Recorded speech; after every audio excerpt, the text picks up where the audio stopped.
Je m'appelle Anne Boyer et je voulais remercier tout d'abord Isabelle Erlin et ses collaborateurs qui m'ont invitée aujourd'hui pour parler de la formation en intelligence artificielle, qui est un sujet d'importance puisque sans étudiants formés, eh bien, et le monde académique et le monde de l'entreprise seraient bien en manque. Alors, il est déjà bien en manque. Donc, ce que je vais vous présenter, c'est un peu la feuille de route telle qu'elle a été conçue autour de la formation et de faire un rapide point sur un AMI que vous connaissez tous, puisque c'est l'AMI Compétences et métiers d'avenir, où vous avez, pour la plupart d'entre vous, pu répondre à la première levée. Alors tout d'abord, la méthodologie, suite à la publication du rapport Villani, et ça bruissait déjà dans les couloirs du ministère avant, est apparue la nécessité de définir quels étaient les besoins en formation qu'il pouvait y avoir et comment on pourrait répondre à ces attentes en formation de manière assez systématique et d'avoir une réponse qui soit appropriée aux différents besoins et aux différents enjeux.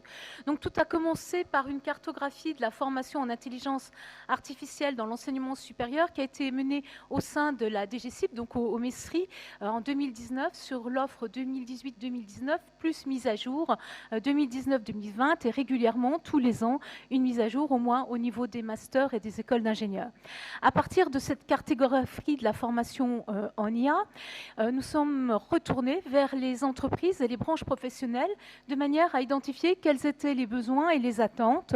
Et nous avons participé à une cartographie des besoins en compétences qui a été menée par l'OPIEC en 2019 et qui a permis d'identifier un certain nombre de besoins qui étaient exprimés par les branches professionnelles. Parallèlement à ce travail, Laurent Vercouter de la PNIA a mené un benchmark international sur la formation de manière à voir comment les autres pays, au moins les pays qui avaient un système éducatif ou des ambitions en IA semblables aux nôtres, répondaient à cette question et nous sommes allés voir, grâce à lui, du côté de la Chine, du côté de l'Allemagne, du côté du Royaume-Uni, des pays européens et au-delà, au travers du monde. Et à partir de ces différentes études, nous avons proposé une feuille de route de la formation en IA qui a été proposée à la validation d'un certain nombre d'experts dans différentes universités, dans à peu près les grandes universités, de manière à voir si on répondait bien à leurs également préoccupations et à leurs besoins. Et c'est cette feuille de route qui fait état d'un certain nombre d'objectifs. D'abord, premier objectif, la nécessité d'une formation massifiée à l'IA pour répondre aux attentes du monde de l'entreprise et du monde économique, ce qui est du monde académique, pardon. Je suis trop près. Je vais le lâcher. J'ai bien compris le fonctionnement du bouton blanc, mais le micro, il me semblerait qu'il j'ai besoin d'une formation complémentaire. Donc, pour revenir à ce que j'étais en train de dire, c'est que ce qui est apparu de cette étude-là, c'est qu'il y avait certes une formation qui était présente en intelligence artificielle et que si on faisait un bilan par rapport, avec tout ce que ça peut avoir comme biais, mais par rapport à celui qui avait été fait dans FranceIA, on constatait déjà un doublement du nombre de parcours de master qui se situaient dans le monde de l'intelligence artificielle.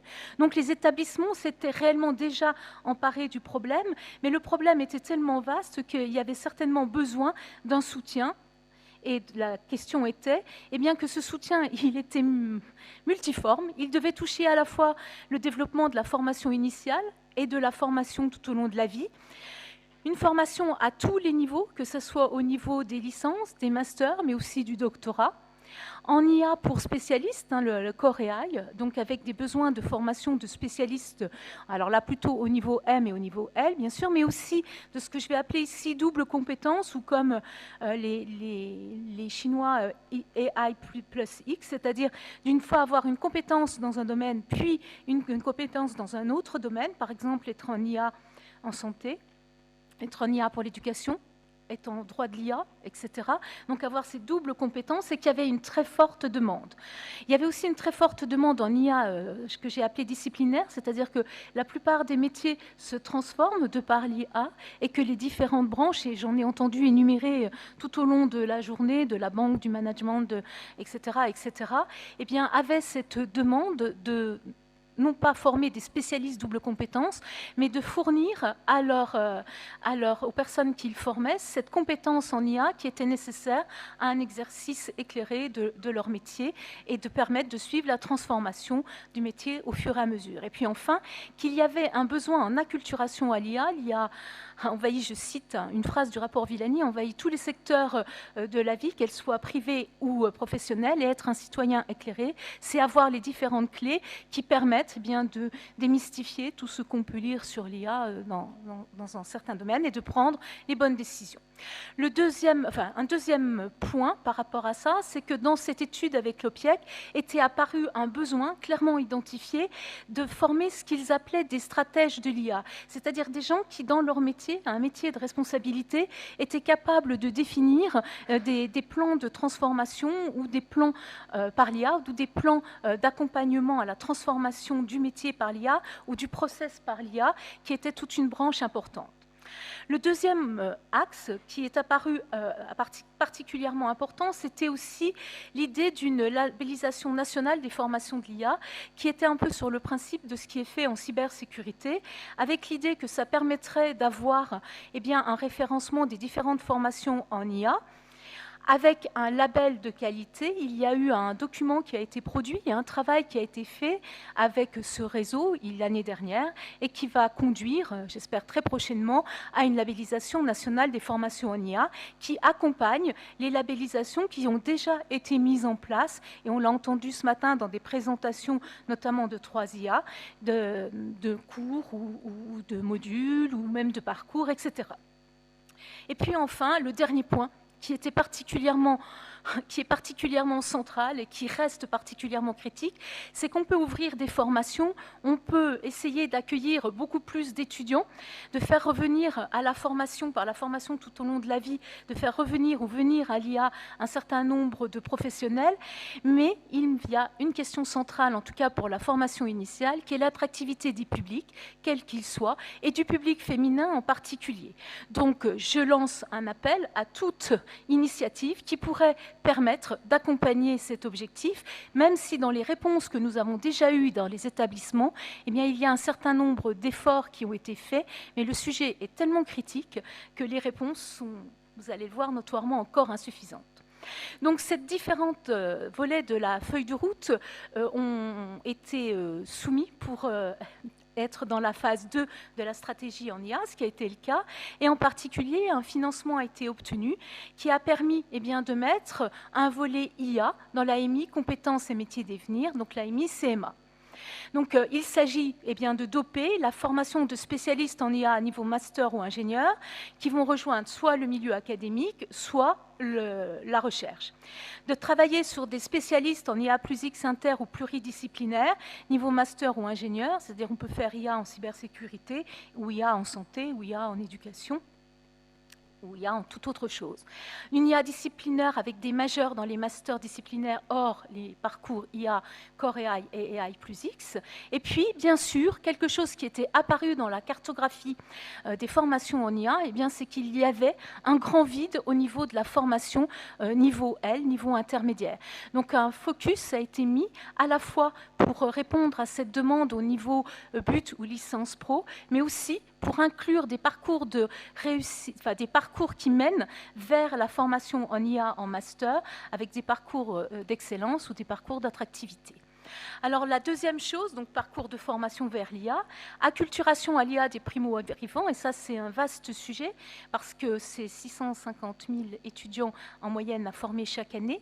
C'est aussi d'aller vers la formation tout au long de la vie, avec le soutien à des diplômes d'établissement, diplômes d'université, diplômes inter-établissements, et tout ce qu'on peut imaginer, qui peuvent aussi reposer sur des blocs de compétences qui sont développés dans les différents masters, de manière à capitaliser sur un certain nombre de développements qui sont faits. Et puis, l'introduction de modules de formation au sein des écoles doctorales quand il s'agit de doctorants qui ne sont pas dans le domaine de l'IA, de manière à aller vers cette acculturation en fonction du niveau dans lequel on est, de la licence au doctorat. Bien sûr, on le sait, la formation ne peut pas se faire sans formateur, et je sais très bien que c'est un point particulièrement critique, puisque dans ce domaine-là, comme d'ailleurs dans beaucoup d'autres, eh bien, il y a une situation critique en termes de capacité à assurer de nouvelles formations. Alors, nous avons fait appel à l'imagination et à la créativité des établissements dans leurs réponses, et nous n'avons pas été du tout déçus d'ailleurs des réponses qui ont été apportées, et je vous en remercie parce que la plupart d'entre vous, vous êtes dans cette salle, en particulier l'association d'enseignants de disciplines qui viennent de parcours transversaux à IA plus X, qui donc veulent apprendre aussi pour leurs activités de recherche l'IA dont ils ont besoin et acceptent, ça a été montré au moins dans 2 réponses, et bien ensuite de participer à la formation en IA, pas forcément en Core AI, mais au moins en IA disciplinaire, en IA plus X. De nouveaux viviers de formation qui sont indispensables pour un passage à l'échelle rapide. Donc cette demande a été faite. Il y a un certain nombre de réponses qui ont déjà été apportées lors de la première levée de l'AMI-CMA, avec un appel aux professionnels du monde de l'entreprise, notamment pour créer ce lien entre formation de master, école d'ingénieur et IA, sur des travaux par exemple sur des cas d'usage particuliers, mais aussi sur des viviers qui sont imaginés et conçus de manière tout à fait intéressante dans les différentes réponses. Notre point, c'est la mise en place de ressources partagées, donc de mise en place de ressources d'apprentissage par l'expérience. En particulier, eh bien, on a entendu parler tout à l'heure de plateformes dans un projet qui a été présenté par Lucas Nussbaum, Cloud et son collègue, pour des aspects vers la formation, mais il y a aussi des cas d'usage qui sont partagés, des datasets, des challenges IA, des ressources en tout genre. Et cette partie-là, qui devra être mutualisé par la suite, est d'intérêt tout à fait pertinent. Et puis, mutualisation, en particulier, sur tous les niveaux. Alors, en ce qui concerne l'AMI-CMA, que je viens de présenter tout à fait schématiquement, eh bien, le principe pour cette année a été organisé autour de 2 levées en 2022. La première, qui était ouverte jusqu'au 24 février pour des établissements, 7 établissements qui étaient ciblés, qui étaient des établissements qui avaient déjà montré une maturité, ne serait-ce que par le financement des instituts 3IA dans lequel il y avait une mission formation et d'autres instituts de ce type-là, avec comme objectif, c'est de massifier la formation dès cette rentrée en septembre 2022. Alors, je dois dire que c'était un objectif très fort. Le deuxième levée, c'est pour tous les autres établissements, et la date de la levée, notez-la bien si vous êtes concernés, c'est le 5 juillet prochain. Il y aura des levées encore toutes les années à venir. Pour cette première levée, le temps de réponse a été très rapide puisque les établissements ont eu moins, je crois, de 3 semaines pour construire leurs réponses. Donc, ce qui était déjà un challenge en soi, et je les remercie d'avoir répondu tous les 7 à ce challenge et de l'avoir réussi. Donc, il y a eu 7 projets déposés, contrairement à ce qui a été dit tout à l'heure par mon collègue de l'ANR. Ce n'est pas la peine de déposer de multiples projets, l'algorithme n'est pas du tout influencé. Donc, c'est 7 projets qui ont été déposés avec une sélection qui a été dite en procédure rapide ou fast track, c'est-à-dire pas par le jury international, mais avec un jury ad hoc de spécialistes soit de la pédagogie, soit de l'IA, soit du lien avec le monde de l'entreprise. Et ce fast track a été organisé de manière à ne pas rajouter de la longueur pour ce démarrage en septembre 2022, qui, je vous rappelle, est l'objectif incontournable de cette première levée, et d'avoir le temps pour les établissements de recevoir les contractualisations et les financements. Donc, le jury était multiprofil, avec une diversité également géographique des experts et une diversité thématique, y compris pour les spécialistes de l'IA. Chaque projet qui a été déposé, qui était administrativement recevable, mais ils l'étaient tous, a eu une audition de 1h30 avec 30 minutes de présentation par chaque établissement pour donner un certain nombre de points forts et de caractéristiques du projet et donner une vision stratégique du développement de la formation en IA dans l'établissement ou le consortium d'établissements qui répondait. L'audition a donné lieu à une réunion du jury qui, pour certains projets pour lesquels il restait soit des points à préciser, soit des questions budgétaires à régler, soit d'autres aspects, à une deuxième audition de 45 minutes avec des adaptations qui étaient demandées en temps très contraint. Et les résultats ont été concluants. Les réponses ont convergé vers les attentes du jury et de l'AMI-CMA. Donc si je fais un bilan de cette première levée fast-track, la première, c'est que les projets qui ont été déposés, malgré le temps très limité, étaient des projets à la fois ambitieux et divers. Et ce qui prouve pour nous, c'est qu'ils étaient dans une continuité ou dans une vision qui préexistait et heureusement à cet appel AMI-CMA, et qui s'inscrivent dans un projet d'établissement autour de la formation et de la formation en IA en particulier. Le deuxième point, c'est qu'il y avait, au travers des projets, une implication forte des équipes pédagogiques qui est une des conditions de la réussite de ces développements de l'IA. On a noté parmi les 7 projets 2 types d'approches. Un premier type d'approche qui était des projets à la fois larges, ambitieux, qui démarraient effectivement à la rentrée 2022, mais qui proposaient une vision de développement sur les 5 ans à venir avec un échéancier d'ouverture de formation, les uns derrière les autres, de manière à poursuivre l'objectif initial. Et un deuxième type de projet qui était entièrement centré sur cette rentrée immédiate, à la rentrée 2022, mais qui s'inscrivait dans une vision à long terme qui était présentée et qui pourrait faire l'objet de réponses ultérieures à d'autres appels. Quatrième point, c'est que les différents niveaux de formation ont été abordés. On a eu des réponses au niveau des buts, en particulier en investissant la possibilité des options et en proposant des options dans le domaine de l'IA ou de la data science, dans les BUT qui étaient concernés, mais aussi au niveau licence, avec des formations qui s'approprient l'IA et qui mènent vers des masters en IA. Il y a eu un certain nombre, au moins 2 projets de plateformes qui sont dédiées à l'IA, avec un certain nombre, alors ce sont des plateformes qui vont être développées avec un objectif à moyen terme de mutualisation qui vont proposer un certain nombre de défis pour les étudiants en IA, en lien en particulier avec les entreprises. Il y a eu, donc je vous l'ai dit, des propositions de formation de formateurs avec des réponses tout à fait intéressantes et pertinentes à ce manque de formateurs, même si, bien entendu, on reste complètement d'accord que ce manque subsiste, et une structuration des 3 IA qui se sont organisées dans un projet EFELIA avec un socle commun qui était particulièrement intéressant, qui était dit comme étant ouvert et qui peut préfigurer l'école de l'IA qui a été abordée. Le deuxième point, c'est qu'il y avait beaucoup de choses dans ces projets. Il y avait de l'imagination, il y avait de la créativité, il y avait de l'ambition, mais il y avait aussi des points qui n'ont pas pu être abordés. En particulier, je reviens sur l'attractivité pour un public féminin qui est insuffisamment abordé. Il y a quelques tentatives qui ont été faites un peu partout, mais ce point reste un point faible et qui peut-être être abordé plutôt en consortium transversal ou de manière beaucoup plus ouverte en incluant l'enseignement secondaire. Le public de formation continue est encore insuffisamment présent, même s'il y a des actions par rapport aux différents échanges qu'on a pu avoir avec des entreprises ou des groupes d'entreprises, par rapport aux besoins qui ont été exprimés par les branches professionnelles. Il reste encore un territoire vaste à investiguer autour de la formation continue.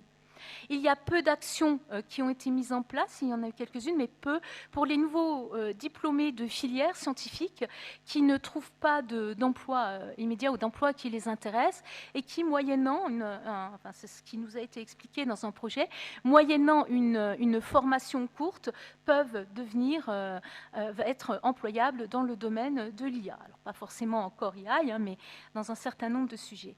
Et puis, une faiblesse des axes de développement de projets partenariaux. Certes, les entreprises étaient mentionnées, certes, dans certains projets, elles étaient impliquées, mais leur implication reste encore limitée et insuffisamment développée. Alors, cette première levée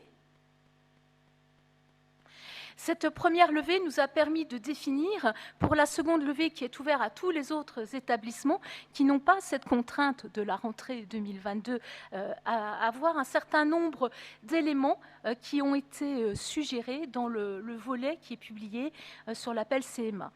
Donc c'est bien entendu le fait de s'appuyer sur des éléments de diagnostic et de justification des partis pris. L'appel est très, très vaste, très général, très global. Il est presque évident qu'un établissement à lui seul ne peut répondre et qu'il peut choisir, ou dans un consortium, un prisme particulier pour apporter une réponse spécifique à un besoin qui a été identifié ou à quelques besoins qui ont été identifiés.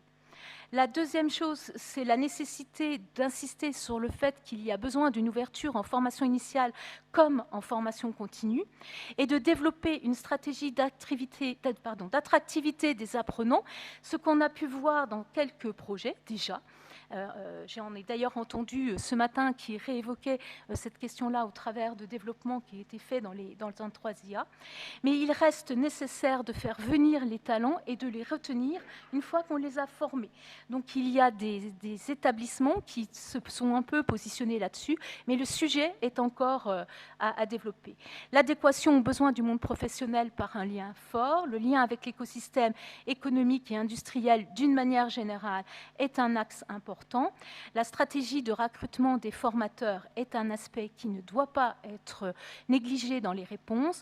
L'aspect structurant de l'offre de formation, ce n'est pas quelques éléments qu'on met par-ci, par-là, c'est une vision qui doit être portée à la fois par les équipes pédagogiques qui sont impliquées et par l'établissement ou le consortium d'établissements qui vont avoir à les mettre en œuvre et à les pérenniser, puisque au-delà du financement qui est attribué dans cet AMI CMA, un critère fondamental est la capacité à pérenniser au-delà du financement public, bien entendu, tout ce qui a été mis en œuvre et de poursuivre ce développement. Les critères sont toujours l'expérience des porteurs, la maturité du projet, bien entendu le plan de financement, et j'insiste sur tout ce qui rejoint la pérennisation du dispositif, la clarté et la pertinence en termes de diplômés formés, c'est-à-dire avec ce dispositif mis en place, eh bien, quelle va être la contribution de l'établissement ou du consortium à l'effort de formation en IA, à quel niveau, avec quelle cible et quel échéancier, quel calendrier. Les modalités de formation doivent être aussi précisées avec la plus grande diversité possible, l'alternance, l'apprentissage, la formation initiale, la formation tout au long de la vie, enfin tous les aspects de la formation doivent être considérés.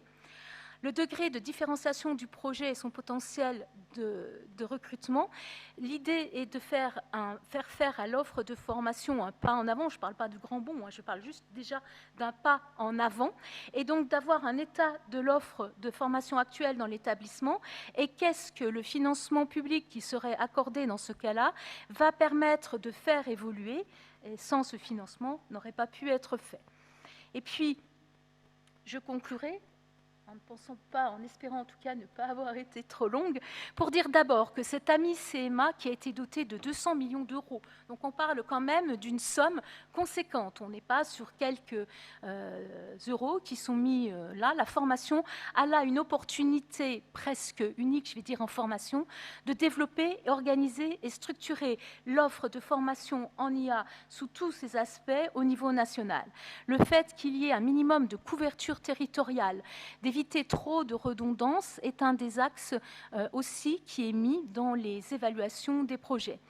Je voulais aussi signaler et remercier l'AFIA qui dédie un bulletin spécial à la formation en IA. Ce bulletin va prochainement paraître. Je remercie d'ailleurs tous les contributeurs qui sont dans cette salle pour la description de leurs projets qu'ils nous ont envoyés et précise que il y en a un qui ne l'a pas fait, il est encore temps de l'envoyer. Et puis, je conclurai en disant juste que la formation, c'est un sujet d'importance. Je veux dire, c'est même un sujet essentiel. Quand on voit l'ambition des projets qui sont ici et qui vont nécessiter des talents, ces talents, il faut les attirer, il faut les former, il faut les amener jusqu'à ces différents projets. Donc, profitons de cet AMI CMA pour faire ça.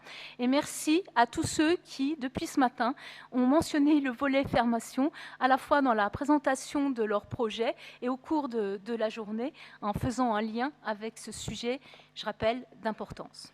Merci beaucoup pour ce temps de parole qui m'a été donné. Merci beaucoup aussi pour votre écoute et j'espère de nombreux projets qui vont surgir de partout, beaucoup d'envie d'attirer nos jeunes vers ce sujet qui est tellement passionnant.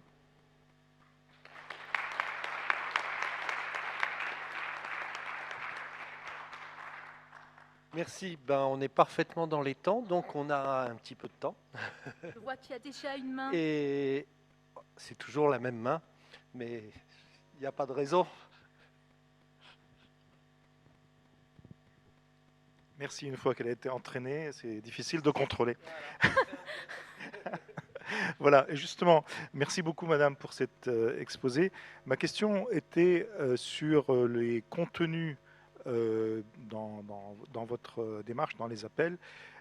Est-ce qu'il y a une exigence de faire des formations sur les problématiques de l'éthique dans l'IA et en particulier les conceptions éthiques pas uniquement... Alors tout à fait, j'aurais peut-être dû le préciser. En fait, dans l'AMI CMA, on est très ouvert thématiquement, c'est-à-dire c'est à la fois l'IA et tous les sujets qui sont liés à l'IA, soit pour la formation, pour amener des gens à l'IA. On a parlé des mathématiques, on a parlé de l'informatique, on a parlé d'un certain nombre de disciplines. Donc bien entendu, tout ce socle de base fait partie de ce qui peut être construit. Et bien entendu, quand on parle d'IA, tous les sujets d'éthique sont inclus. Et la formation à l'éthique, il y a un prisme particulier qui a été mis dessus. Alors, pour l'instant, il y a des aspects dans les instituts qui ont répondu. Pour l'instant, on a eu des réponses. La première levée était centrée pour les 7 premiers instituts qui sont tous présents dans cette salle et qui ont été présentés ce matin. Et le sujet de l'éthique n'était pas étranger à leur problématique. Là, nous allons avoir une deuxième levée. Pour l'information des personnes, on a fait un premier webinaire qui était uniquement dédié à la MICEMA Voléa. Je vous rappelle qu'il y a énormément de volets qui sont ouverts en formation dans la MICMA. Et on a insisté, ça a été redit à un moment dans les questions, j'ai souvenir d'une question sur ce sujet-là, et on a redit toute l'importance qu'on accordait à cette question. Et je le redis là. Merci. Ah tu as le droit de lever la main, tu as le droit d'apprendre. Bonjour, alors moi aussi je voudrais vous remercier aussi pour l'appel parce que c'est vrai qu'on a eu un temps court mais on a eu beaucoup de plaisir à répondre. Donc nous on est l'Institut Dataia. Au niveau des jeunes filles en IA, ça fait partie des choses où à Dataia et au CNRS aussi on est nombreux à essayer de faire des choses pour que ça bouge. Et je crois que, si je puis me permettre, un des points qui nous aiderait quand même beaucoup, c'est reconnaître les chercheuses et les chercheurs qui vont déployer du temps dans les différents établissements. Parce que ça se joue quasiment plus à l'université. Les choses, on essaye de faire tout ce qu'on peut, mais les choses sont jouées généralement collège-lycée. Les jeunes filles ont déjà pris... on est un peu seul. Moi, je me suis fait déjà un certain nombre de lycées. C'est complètement en bénévolat, c'est pas valorisable sur mon CV. Et je pense qu'il faudrait, là, au niveau de l'État, au niveau du dessus, nous aider à nous structurer et à faire que ça soit pas encore une tâche en plus pour nous jeunes femmes de valoriser ces aspects-là. Je l'entends parfaitement et je vais le noter et je vais le reprendre parce que c'est un sujet qu'on avait abordé. Je vous rassure, ça ne concerne pas que les jeunes femmes, même les plus âgées sont toujours sollicitées. J'en fais partie. Je peux en témoigner également. Et c'est vrai que c'est un temps qui n'est pas reconnu et que comme pour beaucoup de choses en termes de parité, on demande finalement beaucoup plus de choses aux jeunes chercheuses qui ne sont pas reconnues. Donc je vais renoter ce point et effectivement c'est tout à fait pertinent. Je suis aussi complètement d'accord, c'est pour ça que je parlais du scolaire tout à l'heure, sur le fait qu'il faut faire des actions qui incluent le scolaire.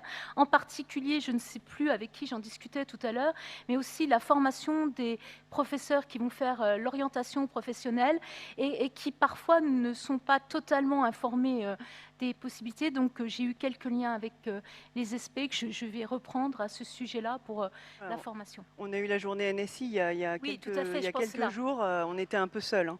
Moi, j'ai participé dans un lycée, mais c'était pas très médiatisé. C'était ça aurait valu c'était sa première édition. Oui, on va dire ça. Hein, c'était sa première édition. C'était déjà un effort assez conséquent quand ça. Enfin, il a fallu. Je sais pas si vous avez participé, mais il a fallu monter, y compris la plateforme technologique. Enfin, ça a demandé à Talent du numérique et aux autres beaucoup d'efforts, mais c'est vrai que on se sent parfois très seul avec un E.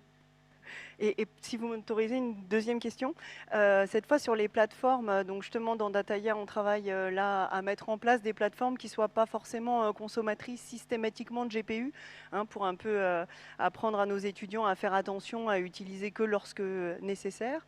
Du coup, les plateformes qu'on développe, on les met en open source, c'est notre objectif pour qu'elles puissent être réutilisées par...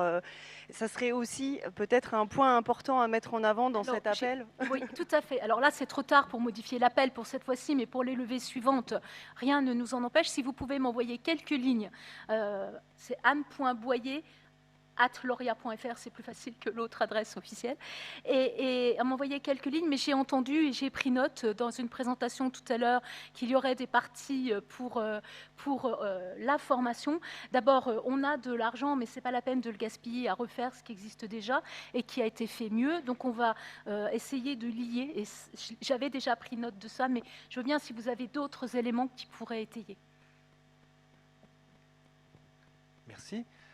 On peut encore prendre quelques questions sans hésiter. Les mains peuvent aussi se lever de l'autre côté de la salle, hein. Il n'y a pas de problème de micro, il n'y a pas de problème de brouillard, on voit tout le monde. Alors, il y a quelques minutes de silence. Je suis enseignante, hein, j'ai l'habitude de parler beaucoup devant des micros. Je voulais juste profiter de l'occasion pour remercier les collègues qui travaillent avec moi. Donc, je vois pas, il y a le spot qui m'éblouit.